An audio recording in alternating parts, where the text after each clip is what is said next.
What if victory in your life wasn't about forcing outcomes, but about alignment? The Bhagavad Gītā ends with a powerful reminder that when human effort aligns with divine wisdom, success is inevitable.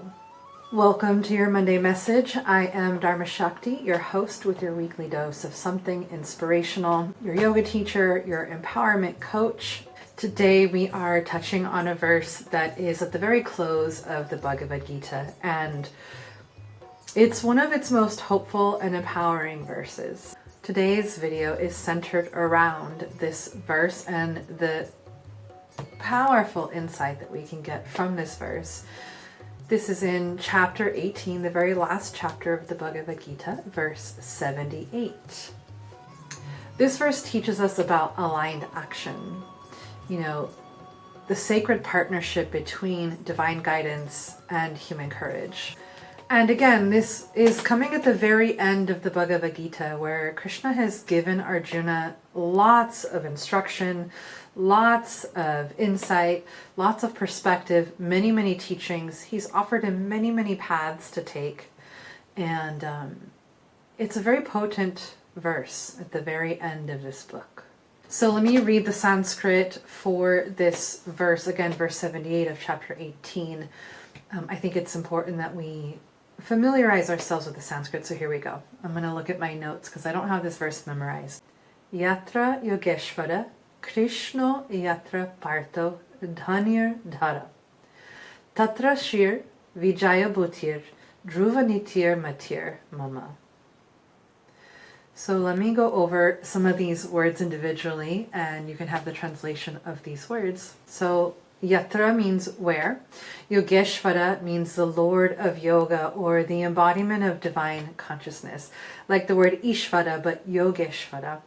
Krishna, the divine or higher wisdom or inner guide, or also the all-attractive. Partha. Partha is another name for Arjuna. He represents the human soul and courageous action. This particular name for Arjuna is like the warrior in him, Partha, and it symbolizes the one who can take courageous action. Then we have the word Shri, which means abundance or grace. Vijay, like Jai, means victorious or success. And dhruva is unwavering righteousness. Unwavering righteousness. So I just gave you some key words there from the verse, not the full breakdown. You can read that in the Bhagavad Gītā yourself.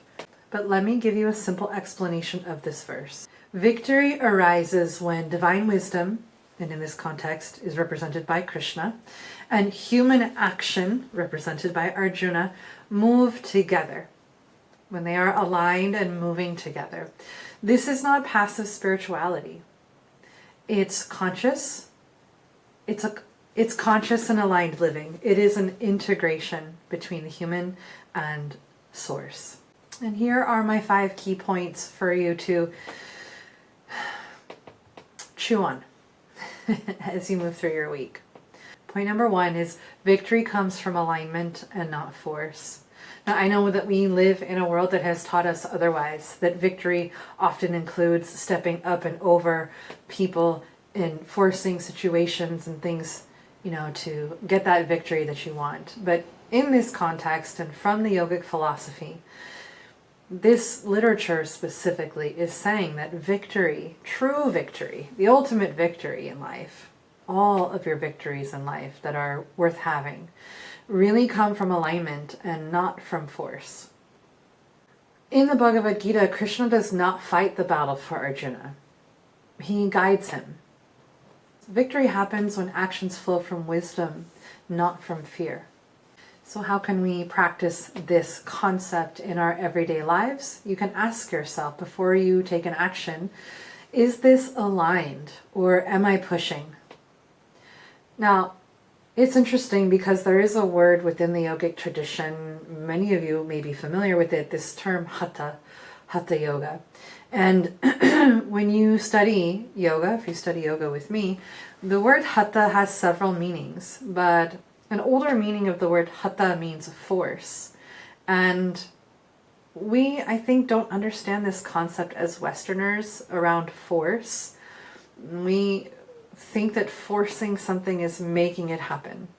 There's a difference between moving from a place of alignment. Like, I may not like getting up early in the morning to go to the gym, but there is an alignment that I have with my health and my wellness that overrides my momentarily place of comfort, my momentary comfort. And so I'm forcing myself to choose my values over my comfort in that moment. Sometimes we may experience this in relationships, like we're forcing a relationship rather than deepening our alignment in that relationship. And we may have to force ourselves to do the work to find the alignment, but that forcing comes more from a real connection with our integrity and comes more from courage than forcing something to happen that isn't aligned, that isn't good for us or for them. So we want to ask ourselves, when we're in situations, is this aligned for me, or am I pushing? Point number 2, yogeśvaraḥ represents divine intelligence within you. So this name of divinity that is used in this verse, which is one thing that I really love about yogic philosophy, is there are many names for divinity to define the different qualities of divinity. So yogeśvaraḥ represents the divine intelligence that is within you. Krishna isn't just a figure. He isn't just a person. Krishna also symbolizes our intuition, our clarity, and higher consciousness. When you listen inwardly, you invite divine leadership into your life. And so Krishna is, in this context, representing that wisdom and that intuition and that clarity, that divine knowledge and higher consciousness. And so when we listen inwardly, we're inviting leadership into our life in the same way that Arjuna invited leadership as he went into battle. So how can we practice inviting this divine leadership? Well, we can create quiet space. We can create quiet space or quiet moments throughout our day to listen for this inner guidance. I've heard it said that prayer is when you talk to God and meditation is when you allow God to speak to you.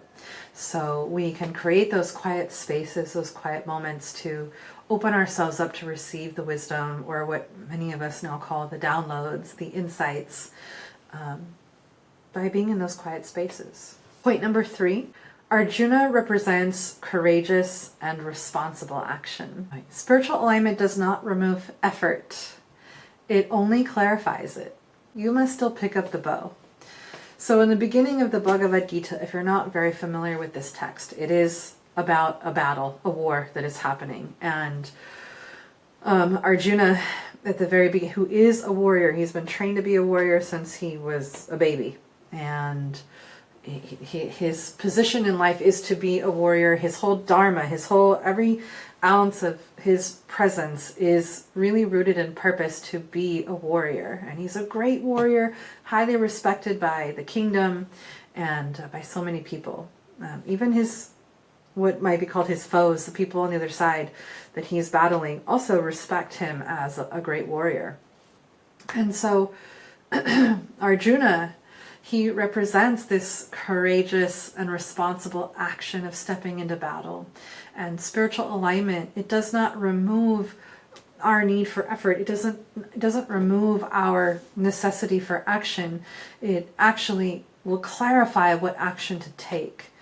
And you must still pick up the bow. So Arjuna, at the very beginning of this battle, he's assessing the situation and it's overwhelming. And he decides in this moment, I don't want to fight this battle. And he puts his bow down, which is a sign of defeat during those times. And the whole Bhagavad Gītā is a conversation between Krishna and Arjuna after he puts the bow down. And Krishna's like, what are you doing, man? Like, you got to pick up this bow. You got to fight this battle. This is who you are. But Arjuna needs the wisdom. He needs the insights. He needs the process of questioning what he's doing and why he's doing it and how he should be doing the thing that he has to do. And so Krishna is giving him all this amazing insight. And that is essentially the entirety of the Bhagavad Gītā, is Krishna giving this wisdom to Arjuna, who is going against his very nature, which is to be a warrior. So how do we apply this wisdom in our own day-to-day lives?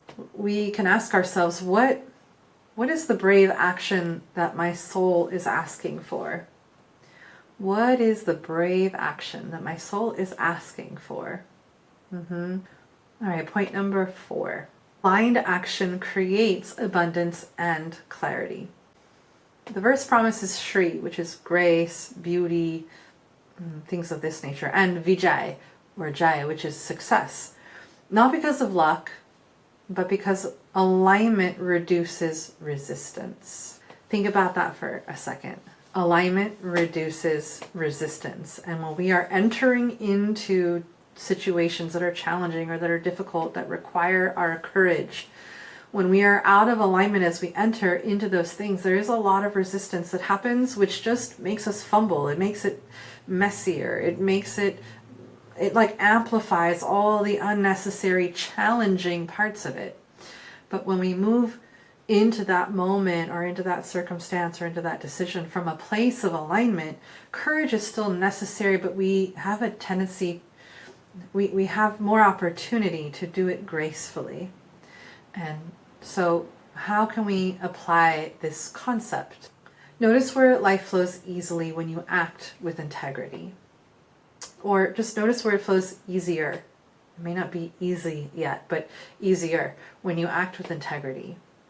It may still require some courage, but when you have clarity and you're acting from integrity, you're less likely to have resistance come up as a big block, a big sort of stop in the road for you. And point number 5. Dharma is born where wisdom and action meet. This is really, I think, a profound insight. True righteousness is not rigid rules. It's living truthfully in the moment. Right? True righteousness. There's many translations of Dharma, this word Dharma, and one of them is righteous, living righteously. And so when we take that wisdom and we couple it with action, this is where purposeful living or righteous living is born. And it's important to remember that real true righteousness isn't rigid. It isn't just following the philosophy in a black and white way all the time. Time, place, and circumstance is a common concept taught within, especially the Bhakti tradition, that time, place, and circumstance matter. True righteousness isn't rigid, and it isn't rigid rules. It's living truthfully in each moment. There are many stories that I could share with you. One of my favorites comes from the Ramayana, with this woman named Shabari, and she breaks the rules, tremendously breaks the rules, but her devotion and her eagerness are so appropriate for the moment. And that's a story I'll tell you for another time, but you know, she's not doing things properly, but it doesn't matter, because what is overriding the moment is her devotion and her love and her eagerness and her intention behind what she's doing. And so that's true righteousness. And you know, we don't want to get stuck in these rigid rules. We want to live truthfully in each moment, applying the principles, applying the wisdom, applying that integration between divine consciousness and our own action. So when action reflects wisdom, outcomes naturally align. So how do we practice or apply this in our day-to-day life? Let your decisions pass through both your intuition and your discernment. Discernment is something that is a very important quality that yoga is trying to help us cultivate and establish and be more skillful at, is discernment. And I think that's a component that we miss in the West a lot. But we can practice this concept, this point here, where we allow our decisions to pass through both our intuition and our discernment. So here are some modern applications that you can take this teaching from and utilize in your day-to-day life. Because that's my passion, is how do we take this ancient wisdom and apply it into our modern day living? Because you're probably not going to go onto a battlefield like Arjuna did, but we are all fighting our own battle and our own sort of war within ourselves. So this teaching applies everywhere in your life. It applies in leadership. Lead with wisdom and not with ego. It applies in your work. Act from purpose and not from pressure. It applies in your relationships. Speak truth but with compassion. And it applies in transitions, those transitions that we make in life. Trust guidance and then move boldly. Victory today, the victory that the Bhagavad Gītā speaks about, victory today looks like peace, clarity, sustainability, and integrity, not domination and not burnout. I think that you can get a lot out of these videos by reflecting, and I'm going to give you some reflective questions that you can journal about. I'll put these in the description box down below if you'd like to do that. You can just kind of sit with them for now as you hear me say them, but this is where the powerful work is when we actually contemplate these reflective questions that is rooted in the philosophy that we're gleaning from books like the Bhagavad Gītā. You can ask yourself, where in my life am I being asked to align my actions with divine guidance? Where am I forcing outcomes instead of trusting alignment? And how does divine guidance show up for me? Is it intuition? Are there signs? Is it in stillness? Is there like an energetic experience, a physical sensation in my body?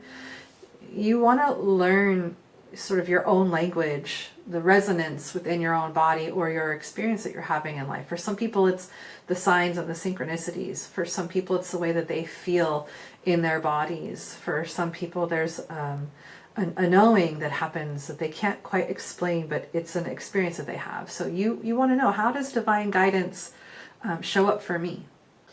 And what action have I been avoiding that I know is aligned? What action have I been avoiding that I know is aligned? Where does fear override wisdom in my decisions? Right? Maybe there is the wisdom and we made the decision, but the fear bubbles up so much that we either don't act on the decision, or we backpedal on the decision, or we just can't quite commit to the decision because fear is overriding it. So where does that happen for you? What would change if I trusted both the guidance and my capacity to act? So my friend, listen, here are my words of encouragement from me to you in regards to this particular teaching in the Bhagavad Gītā. You are not meant to walk this path alone. When wisdom leads and courage follows, victory becomes inevitable. Trust the guidance, take the step. Grace meets you in motion. Now, if this message today resonates with you, please do me a favor, hit the like button. Even better is to leave a comment and tell me what part about this or in what way it resonates with you or it was helpful. And if you would like a deeper dive into the journal prompts, of course, I always have my downloadable PDF that exists on my platform called the Empowered Living Community.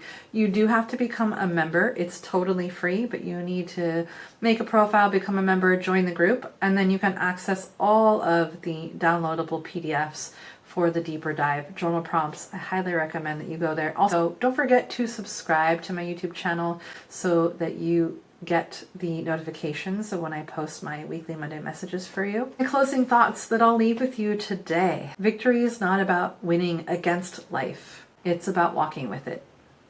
Where wisdom guides and courage acts, grace follows. This is the promise of the Bhagavad Gītā. I hope that you enjoyed today's message, and I hope that you carry this wisdom throughout the week.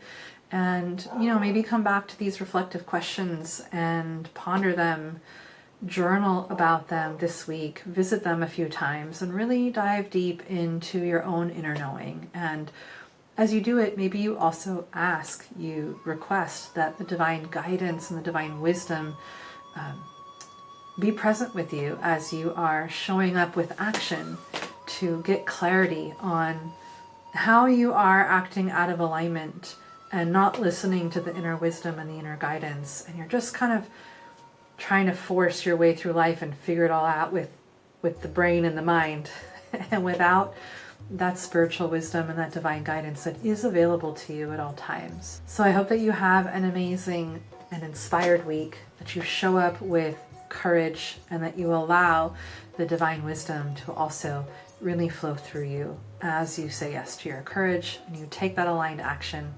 And I would love to hear about it. Leave me a comment. Let me know how it goes. Otherwise, I'll see you next week. It's good to be with you all again, and sending you all my love. Hoping that you keep your head held high and your heart open wide. Peace and blessings. Namaste.